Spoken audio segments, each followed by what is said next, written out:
কোনো ধরনের বিস্ফোরণ হয়নি, অথচ জাহাজের 4 স্থানে হঠাৎ আগুন লেগে যায়।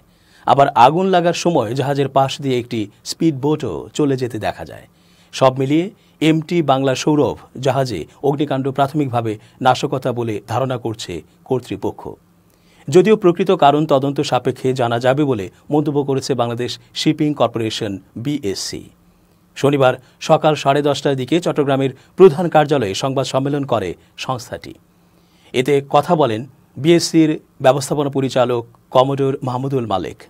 তিনি বলেন, যেহেতু গ্যাস ফর্ম কিংবা অন্য কোনো কারণে আগুন লাগার ঘটনা ঘটেনি, তাই আমরা ধারণা করছি এটি নাশকতামূলক অগ্নিকাণ্ড হতে পারে, কিন্তু সবকিছু তদন্তের পরেই জানা যাবে। তিনি আরও বলেন, বাংলার সৌরভ জাহাজের সম্মুখ অংশ থেকে একসঙ্গে 4 স্থানে আগুন লাগে, অথচ জাহাজে কোনো বিস্ফোরণ হয়নি। যখন জাহাজে আগুন লাগার ঘটনা ঘটে ঠিক এ সময়ে পাশ দিয়ে একটি স্পিড বোটও যায়। এর আগে শুক্রবার দিবাগত রাত 1:45টার দিকে এমটি বাংলার সৌরভে অগ্নিকাণ্ডের ঘটনা ঘটে। খবর পেয়ে নৌবাহিনী ও কোস্টগার্ডের একাধিক টাগবোট আগুন নিয়ন্ত্রণে কাজ করে। রাত 2:30টার দিকে আগুন নিয়ন্ত্রণে আসে।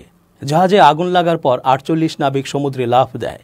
তাদের উদ্ধার করে হাসপাতালে নেওয়া হলে কর্তব্যরত চিকিৎসক একজনকে মৃত ঘোষণা করেন। নিহতের নাম সাদেক মিয়া, তার বাড়ি নোয়াখালী জেলায়। সাদেক জাহাজের স্টুয়ার্ড হিসেবে কর্মরত ছিলেন বলে জানা যায়। এমটি বাংলা সৌরভ 1987 সালে ডেনমার্কে নির্মিত হয়েছিল। জাহাজটি চট্টগ্রাম বন্দরের বহির্নোঙরে অপেক্ষমান বড় ট্যাঙ্কার থেকে অপরিশোধিত জ্বালানি তেল সংগ্রহ করে পতেঙ্গার বিভিন্ন ডিপোতে নিয়ে আসে।